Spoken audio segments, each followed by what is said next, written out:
Pagi, bagaimana kabar kalian semua? Semoga semuanya dalam kondisi sehat ya. Baik, Bulia akan mencoba menjelaskan dalam tayangan PowerPoint materi tentang multiple intelligence atau kecerdasan majemuk. Minggu lalu kalian sudah Bulia beri tugas untuk mengisi kuesioner kecerdasan majemuk gitu ya, atau multiple intelligence. Kemudian hasilnya juga sudah Bulia serahkan kembali ke kalian. Jadi scoring atau skor hasil kuesioner tersebut sudah Bulia serahkan kembali ke kalian. Mungkin kalian sudah menerima dan kemarin beberapa ada yang menanyakan ini maksudnya gimana. Nah, Bulia akan berikan penjelasannya dalam materi ini. Silakan kalian simak, kalian perhatikan dengan baik, kalian pahami. Nanti apabila ada pertanyaan atau masih ada hal yang kurang jelas bisa menghubungi Bulia. Kemudian nanti di bagian akhir juga ada keterangan untuk tugas selanjutnya, begitu ya. Baik, Bulia awali. Yang pertama, tujuan dari kuesioner. Jadi kemarin kalian sudah mengisi kuesioner. Jadi tujuan dari kuesioner tersebut dan juga dari materi ini itu untuk kita mengetahui kecerdasan yang dominan atau yang menonjol dan menjadi kekuatan atau yang potensial dalam diri kita gitu ya. Jadi kalau menurut multiple intelligence ini ada 8 macam kecerdasan. Nah, dari kuesioner ini akan bisa diketahui aspek kecerdasan mana yang paling menonjol dalam diri kalian. Dan juga mungkin yang masih kurang menonjol atau yang masih rendah itu apa saja, seperti itu ya. Bisa dilihat dari skornya. Kemudian hasil kuesioner itu menjelaskan bagaimana cara kita merespon dan menyikapi suatu kondisi atau kejadian gitu. Jadi setiap orang pasti akan berbeda-beda tingkatan aspek kecerdasan yang dimilikinya gitu ya. Jadi nanti kita akan lihat lebih lanjut penjelasan materinya. Kemudian yang ketiga, memahami kemampuan yang belum kita optimalkan agar bisa lebih dimaksimalkan. Tidak berhenti sampai salah benar atau menjudge hasil. Nah, jadi ada 8 aspek kecerdasan. Di situ nanti kita bisa tahu yang paling dominan, yang paling menonjol yang mana, kemudian yang belum maksimal itu bisa kita maksimalkan atau bisa kita optimalkan. Ada juga penjelasan caranya. Dan hasil dari kuesioner ini tidak hanya berhenti sampai salah benar atau menjudge hasil. Maksudnya adalah misalnya kalian nanti hasil kuesionernya aspek kecerdasan yang tertinggi itu misalnya kinestetik. Terus kalian menyesuaikan dengan diri kalian. Oh iya benar, aku memang seperti itu gitu. Udah berhenti sampai situ, tidak seperti itu gitu ya. Atau menjudge hasil maksudnya, oh kamu cerdas kinestetik, ya udah berarti semuanya ya udah kamu harus mengikuti misalnya cara belajarnya harus disesuaikan dengan kinestetik, terus nanti pekerjaannya harus ke situ, sekolahnya harus ke arah itu. Tidak seperti itu gitu ya. Jadi kita tetap harus mengusahakan untuk mengoptimalkan aspek-aspek kecerdasan yang lainnya seperti itu. Supaya apa? Supaya kita lebih mudah beradaptasi dimanapun nanti kita berada gitu ya. Itu kira-kira. Nah, boleh awali dengan apa itu kecerdasan. Mungkin kita sudah sering mendengar ya banyak ucapan dengan wah dia anaknya cerdas nih, kamu itu gak cerdas atau apa. Nah sebenarnya apa sih kecerdasan itu? Nah ini ada beberapa persepsi orang atau beberapa pandangan orang tentang kecerdasan. Yang biasanya rata-rata orang pikirkan tentang kecerdasan itu apa gitu ya. Yang pertama, IQ-nya di atas rata-rata, mendapat nilai ujian yang tinggi, menjadi juara kelas, masuk jurusan IPA atau eksakta. Nah, yang masuknya selain jurusan IPA biasanya dipandang nggak cerdas, itu nggak pinter kayak gitu. Terus cepat dalam menghitung, mampu bicara dalam beberapa bahasa, rajin mengerjakan tugas, bisa masuk sekolah favorit, sering dapat beasiswa, pintar bicara, pintar memimpin, memiliki jabatan tinggi dalam pekerjaan. Nah, itu kira-kira beberapa persepsi orang tentang kecerdasan. Tetapi apakah betul? kecerdasan itu seperti hal-hal tersebut. Nah, kalau menurut kalian sendiri, kecerdasan itu apa? Mungkin kalian bisa sambil pikirkan, sambil kalian refleksikan juga dengan diri kalian, apakah iya cerdas itu hanya sebatas dapat nilai ujian yang tinggi? Apakah iya cerdas itu hanya sebatas menjadi juara kelas dan sebagainya gitu ya. Nah, kecerdasan tidak terbatas pada kecerdasan intelektual yang diukur dengan menggunakan beberapa tes intelijensi saja atau beberapa tes IQ saja, atau sekedar melihat prestasi yang ditampilkan seorang peserta didik melalui ulangan maupun ujian di sekolah belaka. Tetapi kecerdasan juga menggambarkan kemampuan peserta didik dalam bidang seni, spasial, olahraga, berkomunikasi, dan cinta akan lingkungan. Nah itu ya, jadi kecerdasan itu tidak serta-merta hanya dia nilainya tinggi, nilainya bagus, dia juara kelas, dia pintar matematika, terus habis itu dibilang sudah cerdas. Yang lain yang gak pintar matematika dibilang gak cerdas. Nah tidak seperti itu gitu ya, karena ada berbagai macam aspek kecerdasan. Oke, kita lanjutkan. Nah kalau ini definisi kecerdasan menurut para ahli atau menurut kamus ya. Jadi yang pertama dari kamus Webster itu kecerdasan diartikan sebagai kemampuan untuk mempelajari atau mengerti dari pengalaman, kemampuan untuk mendapatkan dan mempertahankan pengetahuan, kemampuan mental, kemampuan untuk menggunakan nalar atau akal dalam memecahkan masalah, kemampuan untuk memberi respon secara cepat dan tepat pada situasi baru. Yang kedua, kalau menurut kamus Oxford, kecerdasan itu kemampuan untuk belajar, mengerti, dan bernalar, kemampuan mental juga. Kemudian yang ketiga, menurut sebuah jurnal psikologi pendidikan gitu, kecerdasan diartikan sebagai kapasitas untuk belajar dari pengalaman, kemampuan untuk beradaptasi. Nah, jadinya macam-macam kan definisi kecerdasan, dan kalau menurut pendapat para ahli dari kamus-kamus ini, kecerdasan diartikan lebih umum gitu. Jadi tidak hanya serta-merta mendapat nilai tinggi, mendapat nilai ujian yang bagus, dia dikatakan cerdas gitu. Tapi ini lebih umum gitu ya. Dilihat dari bagaimana dia memecahkan masalah, kalau memiliki persoalan dia bagaimana menyelesaikannya, kemudian bagaimana dia belajar dari pengalaman, seperti itu. Ya, jadi lebih luas. Baik, kita lanjutkan. Nah, kuesioner kecerdasan majemuk itu yang sudah kalian kerjakan itu berdasarkan pada teori kecerdasan majemuk. Nah, kecerdasan majemuk ini, teori ini dikemukakan oleh seseorang yang bernama Gardner pada tahun 1983. Sudah cukup lama ya, tahun ini Bulia juga belum lahir gitu. Kemudian menurut Gardner ada 8 kecerdasan pada diri manusia. Jadi ada 8 aspek kecerdasan pada diri manusia. Nanti akan kita bahas satu persatu di slide selanjutnya. Nah, lalu dari teori kecerdasan majemuk ini tidak ada labeling anak cerdas atau tidak cerdas gitu ya. Tetapi semua cerdas pada bidangnya masing-masing. Ya, jadi setiap anak itu cerdas pada bidangnya masing-masing. Jadi nggak ada anak bodoh, nggak ada anak tidak cerdas atau anak cerdas kayak gitu. Semua memiliki kecerdasan di bidangnya masing-masing. Seperti itu. Nah, kita masuk ke aspek kecerdasan yang pertama, yaitu kecerdasan linguistik.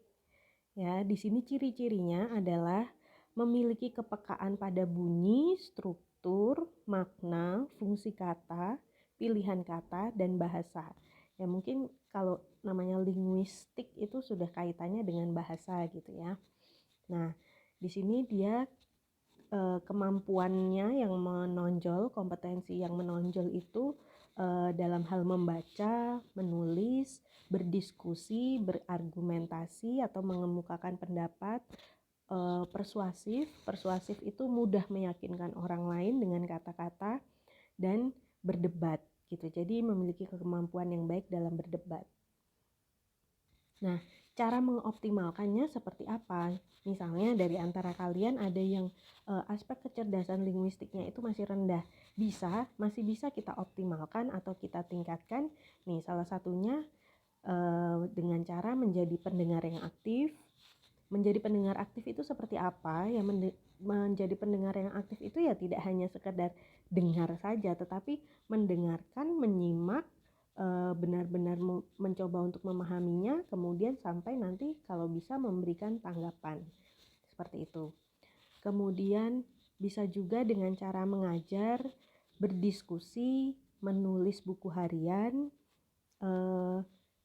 diskusi bulia ulang ya ketikannya, kemudian debat, banyak berdebat, kemudian mengarang cerita, belajar mendongeng, bermain permainan kata atau Scrabble gitu ya. Kemudian nah ini jurusan sekolah atau kuliah yang cocok untuk orang dengan aspek kecerdasan linguistik yang menonjol itu jurusannya biasanya di bahasa, sastra, jurnalistik, komunikasi, dan penyiaran. Lalu pekerjaan yang cocok biasanya adalah penulis, penyair, wartawan, penceramah, trainer, pengacara, marketing, presenter atau MC, pendongeng, dan lain-lain. Pokoknya hal-hal yang berkaitan dengan bahasa, dengan berbicara di muka umum, misalnya seperti itu ya. Lalu berikutnya kecerdasan logis matematis. Nah, kecerdasan logis matematis ini ciri-cirinya peka pada pola-pola logis atau numerik dengan angka-angka, kemudian mengolah alur pemikiran yang panjang. Jadi dia memiliki kemampuan untuk menyelesaikan masalah yang berkaitan dengan angka-angka kayak gitu, hitung-hitungan seperti itu ya. Nah, ini kemampuannya yang menonjol berhitung, menalar itu logika, berpikir logis, mahir menggunakan logika atau akal sehat, kemudian mahir melakukan analisis juga dan memecahkan masalah. Cara mengoptimalkannya dengan mengisi TTS, semua tahu ya TTS, teka-teki silang. Biasanya itu ada di koran, atau kalau sekarang mungkin udah jarang di koran ya, tetapi ada aplikasi game di Play Store itu tentang teka-teki silang. Itu mungkin kalian bisa coba. Mungkin misalnya banyak yang mengalami kebosanan di rumah karena kalian belajar dari rumah terus selama ini ngegamenya itu aja, mungkin kalian bosen. Coba deh ini, cari di Play Store game TTS, itu sekalian kalian belajar juga, bisa mengoptimalkan kecerdasan logis matematis juga gitu ya. Selain itu ada game Sudoku. Kalau Sudoku itu seperti TTS tetapi dia angka-angka gitu. Kemudian melakukan riset metode ilmiah, bermain dengan angka, mengenali pola pada data, pola sebab akibat. Lalu jurusan sekolah atau kuliah yang cocok apa? Nah, ini bisa di ekonomi, akuntansi, MIPA, statistik, teknik, kedokteran, hukum, IT, programmer. Nah, jadi orang dengan kecerdasan logis matematis ini kalau misalnya dia sekolah SMA nanti misalnya bisa pilih ke jurusan IPA atau bisa juga IPS gitu ya, karena dari IPS nanti bisa untuk kuliah ekonomi atau akuntansi, tapi kalau dari IPA pun juga nggak apa-apa gitu. Kemudian pekerjaan yang cocok, ada ilmuwan, ahli matematika, fisikawan, pengacara, psikiater, akuntan, programmer, insinyur, dokter, peneliti, banker, financial planner, dan sebagainya. Ya, yang berikutnya kecerdasan visual spasial. Ciri-cirinya, 1, peka pada gambar. Visual spasial ini tentang tentang gambar, tata ruang, tata letak kayak gitu. Jadi dia punya kepekaan pada gambar, spasial, arah, cahaya, lokasi, dan tata ruang secara akurat.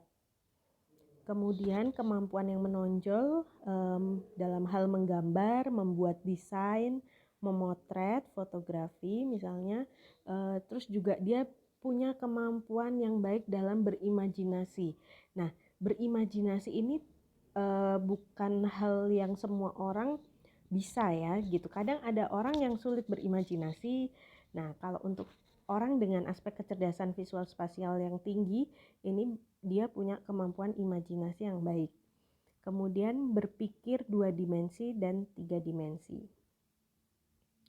Cara mengoptimalkannya dengan berlatih membuat flowchart, mind mapping, kemudian banyak-banyak berimajinasi, membayangkan dan merencanakan masa depan, visualisasi seperti itu. Kemudian jurusan sekolah atau kuliahnya teknik sipil, arsitek, multimedia, fotografi, seni lukis, desain, seni rupa, manajemen tata kota, dan lain-lain.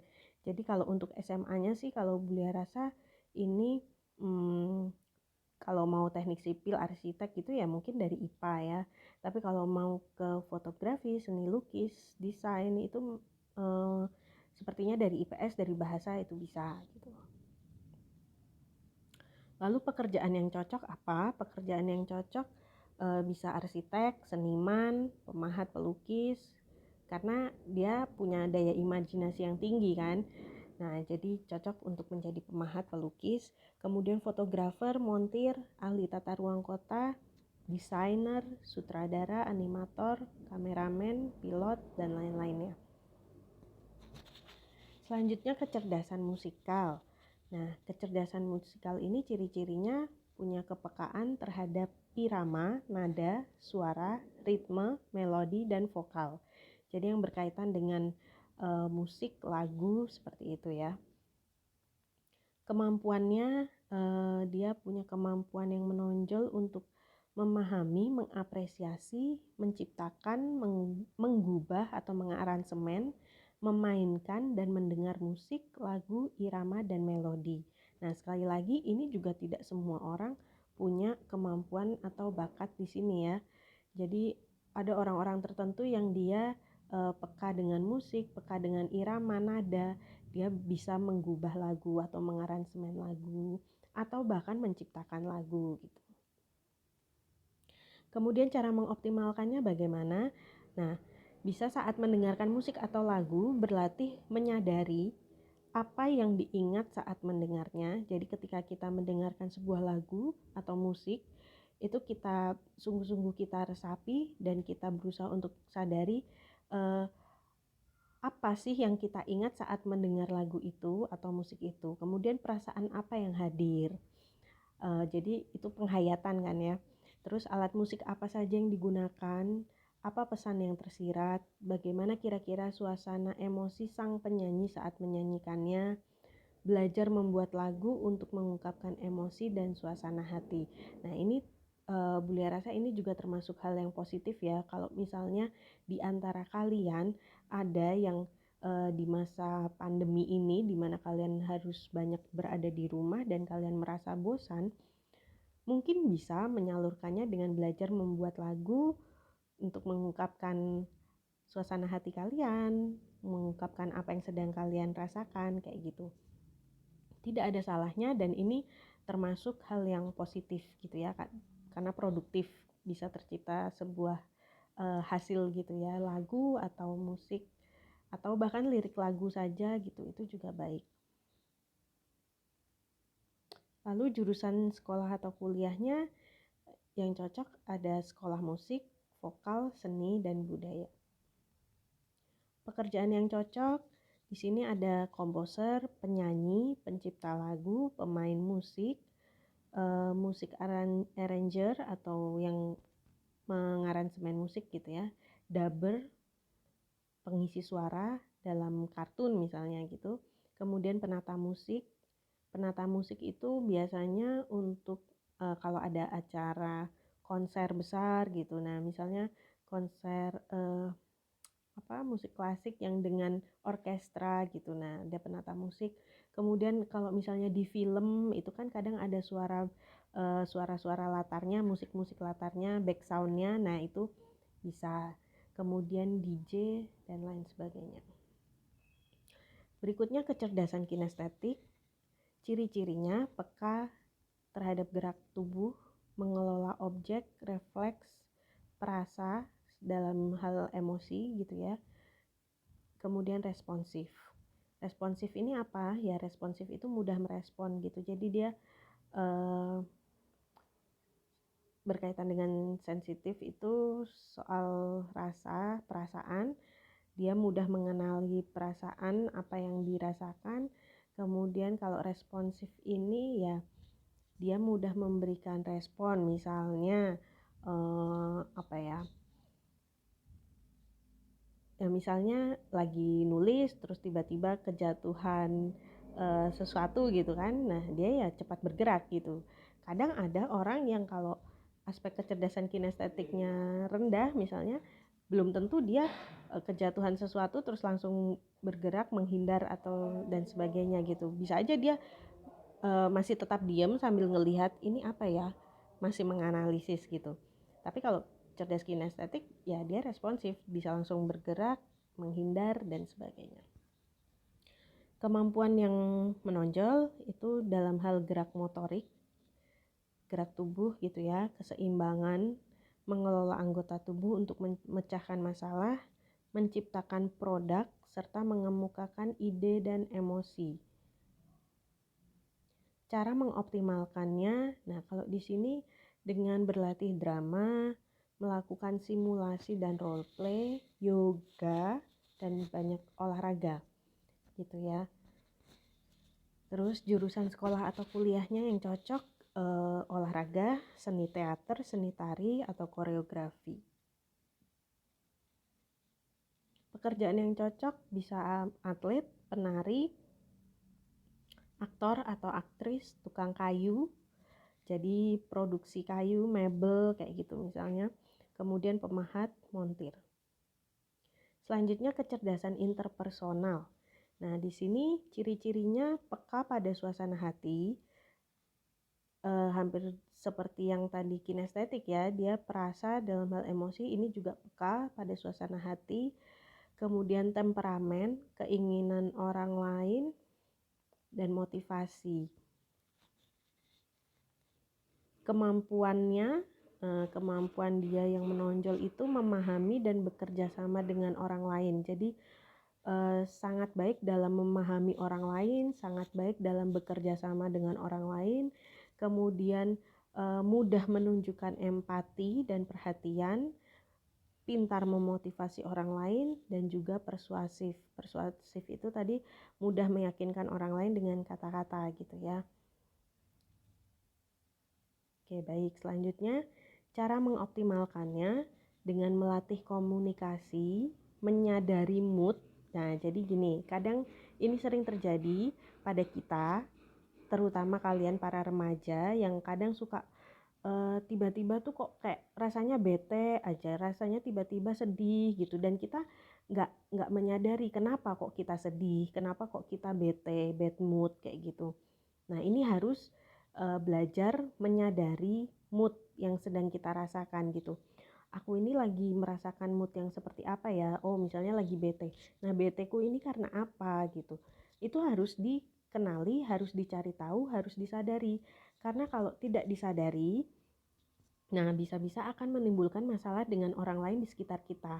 Misalnya kita lagi bete, nggak tahu sebabnya apa, yang ada kita marah-marah ke orang lain di sekitar kita. Orang lain nggak tahu masalahnya apa gitu kan, dan bisa juga masalahnya sebenarnya tidak dengan orang-orang yang ada di sekitar kita itu, ya cuman kitanya aja yang nggak tahu kok tiba-tiba bete misalnya kayak gitu. Ini biasa sekali terjadi pada para remaja gitu ya, nggak usah remaja deh, mungkin kadang bule aja juga kadang merasakan seperti itu. Nah, yang terpenting adalah kita bisa mengenali dan kita memahami apa yang kita rasakan supaya tidak orang lain di sekitar kita yang istilahnya yang kayak kena getahnya gitu kan, kasihan juga. Nah, kalau kita udah bisa menyadari, misalnya kita lagi bad mood terus sebabnya apa, nah kita juga harus bisa, oh berarti aku harus bagaimana gitu. Jangan sampai terus marah-marah sama orang yang gak ngerti permasalahannya apa gitu. Terus sering bertemu dengan orang lain, jadi sering berelasi, berinteraksi sosial dengan orang lain. Belajar melihat dari persepsi orang lain. Nah, ini belajar melihat dari sudut pandang orang lain. Misalnya kita punya teman kita tuh kok, bagi kita, menurut kita kok nyebelin banget sih gitu, tingkahnya kok pokoknya nyebelin gitu. Nah, itu kita perlu tahu kenapa kok dia nyebelin seperti itu. Dari persepsi dia itu kenapa sih kayak gitu. Bisa saja ternyata dia sedang mengalami suatu masalah, dia sedang punya kesulitan. Nah, kalau kita tidak tahu dari persepsi dia, ya kita yang ada juga cuman marah-marah aja gitu kan, atau kita cuma benci sama dia gitu. Padahal ternyata ada latar belakang atau ada sebabnya kenapa dia nyebelin, misalnya seperti itu. Kemudian melatih simpati dan empati terhadap orang lain, mengikuti kegiatan sosial, bekerja sama dalam kelompok. Jadi banyak-banyak berrelasi dengan orang lain gitu ya intinya. Kemudian jurusan sekolah atau kuliah, komunikasi, hubungan interpersonal, public relation, psikologi, keguruan, manajemen sumber daya manusia, marketing, perhotelan, dan lain-lain. Nah, ini kalau Bulia ternyata masuknya di sini ya. Ada jurusan kuliahnya psikologi. Oke. Yang berikutnya, pekerjaan yang cocok adalah konselor, motivator, guru, konsultan, perawat, rohaniwan, public relation, aktor, sales marketing, dan lain-lain. Ya, kalau beliau posisinya ada di sini ternyata.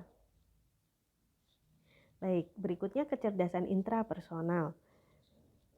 Ciri-cirinya sensitif, intuitif, penyendiri, peka terhadap perasaan diri, self motivation.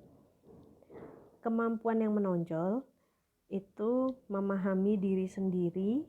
Jadi dia punya kemampuan untuk memahami diri sendiri yang tinggi gitu ya. Karena itu tadi, tidak semua orang bisa memahami dirinya sendiri. Kadang orang merasa bisa memahami orang lain, padahal sebenarnya dia belum bisa memahami diri sendiri. Kayak gitu. Jadi bisa jadi pemahamannya terhadap orang lain itu salah gitu, karena orang dia memahami diri sendiri aja belum bisa gitu kan.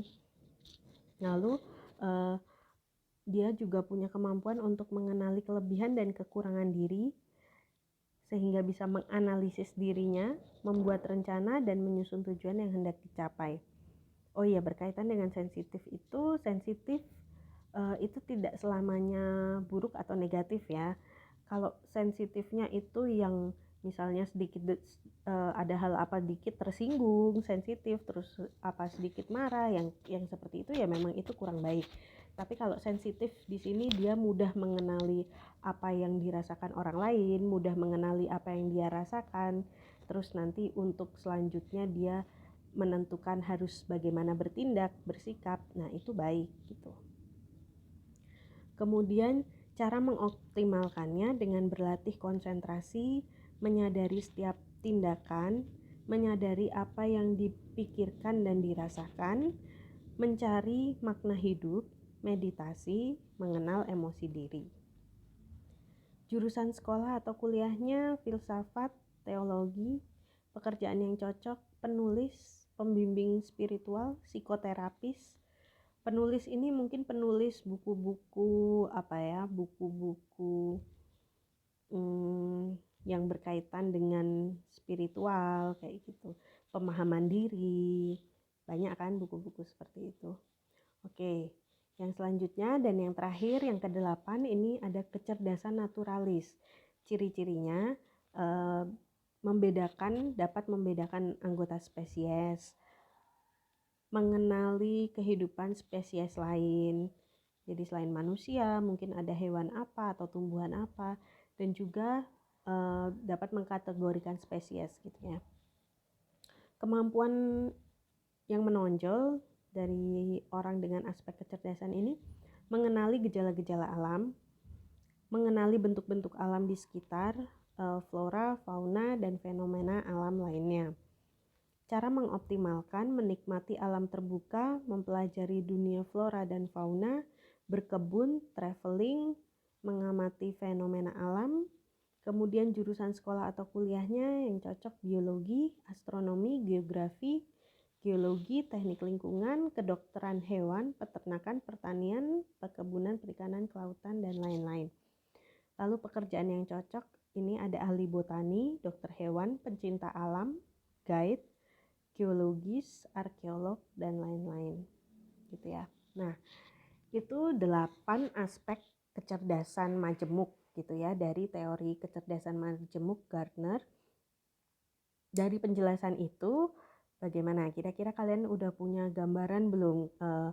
Oh, aku menonjol di aspek kecerdasan yang mana? Atau mungkin kemarin kalian sudah dapat skor hasil kuesioner itu, kira-kira udah kebayang belum nilai yang tinggi itu untuk aspek yang mana? Karena kemarin Bulia belum kasih keterangan ya, itu keterangannya baru A, B, C, D, E, F, G, H gitu. Kalian belum tahu A itu untuk kecerdasan yang apa, B itu untuk aspek kecerdasan apa, dan sebagainya. Nah, mungkin kalian sampai di sini masih bisa mengira-ngira dulu gitu ya. Kira-kira aku yang mana ya yang paling menonjol seperti itu. Lalu di sini kesimpulannya, yang pertama, setiap orang memiliki kedelapan aspek kecerdasan tersebut. Jadi dalam diri setiap orang itu ada 8 aspek kecerdasan tersebut. Walaupun ada beberapa yang tidak menonjol. Tidak ada yang lebih baik dari yang lain karena semua memiliki perannya masing-masing ya. Ini perlu diingat, jadi tidak ada yang lebih baik dari yang lain. Bukan berarti kecerdasan linguistik lebih baik dari kecerdasan kinestetik, tidak seperti itu. Kecerdasan logis matematis lebih baik dari kecerdasan linguistik, tidak seperti itu. Tetapi memang semua punya perannya masing-masing. Dan akan lebih baik apabila dalam diri kita itu ya imbang gitu ya. Jadi dan tidak terlalu rendah untuk kedelapan aspek tersebut. Jadi ya rata-rata lah. Kalau kemarin misalnya untuk setiap aspek kecerdasan itu nilai maksimalnya, skor maksimalnya adalah 50, ya rata-rata paling enggak 40 kayak gitu. Itu sudah baik gitu. Nah, tadi kan juga sudah ada cara untuk mengoptimalkannya, untuk meningkatkannya seperti apa. Seandainya dari kalian skornya masih ada yang di bawah 40 atau mungkin di bawah 30. Nah, itu kan perlu ditingkatkan ya. Mungkin ada yang masih sekitar kisaran 20-an kemarin kalau nggak salah Bulia scoring itu. Nah, itu berarti perlu kalian perhatikan aspek kecerdasan tersebut, perlu kalian tingkatkan, kalian optimalkan supaya kalian ya dalam apa ya istilahnya dalam menghadapi hidup bersama orang lain juga dengan di sekitar lingkungan kalian itu kalian lebih adaptif atau lebih mudah beradaptasi. Nah, kemudian kenali mana yang paling menonjol dalam dirimu dan kembangkan pula aspek-aspek kecerdasan yang lain untuk meningkatkan kualitas hidupmu. Salah satunya itu tadi, kalian dapat lebih mudah beradaptasi dengan lingkungan kalian dimanapun kalian berada, seperti itu. Nah, ini untuk tugas yang berikutnya. Jadi setelah kalian menyimak materi ini, silakan tugasnya adalah nanti akan Bulia berikan petunjuk lebih rincinya di Google Classroom ya. Nggak tahu nanti hanya Bulia tuliskan di Google Classroom atau Bulia buatkan formnya di Google Form. Yang jelas nanti bagian tugas yang pertama adalah kalian menuliskan aspek kecerdasan dan skornya berapa. Jadi untuk A itu adalah aspek kecerdasan linguistik, B logis matematis, C visual spasial, D kinestetik, E musikal, F interpersonal, G intrapersonal, dan H naturalis. Itu skornya masing-masing berapa seperti yang kemarin sudah Bulia informasikan kepada kalian masing-masing. Nah, nanti setelah kalian menuliskan skor ini akan ada pertanyaan-pertanyaan selanjutnya dari Bulia sebagai bentuk refleksi dan evaluasi dari diri kalian masing-masing. Seperti itu Bulia akhiri penjelasan materi tentang kecerdasan majemuk ini. Semoga dapat dipahami, semoga dapat diterima penjelasan dari Bulia ini. Bulia minta maaf apabila ada salah kata ada tadi teks yang salah ketik kayak gitu ya. Baik, harapan Bulia kalian bisa memahami dan bisa mengerjakan tugas yang diberikan. Terima kasih, salam sehat dan semangat dimanapun kalian berada.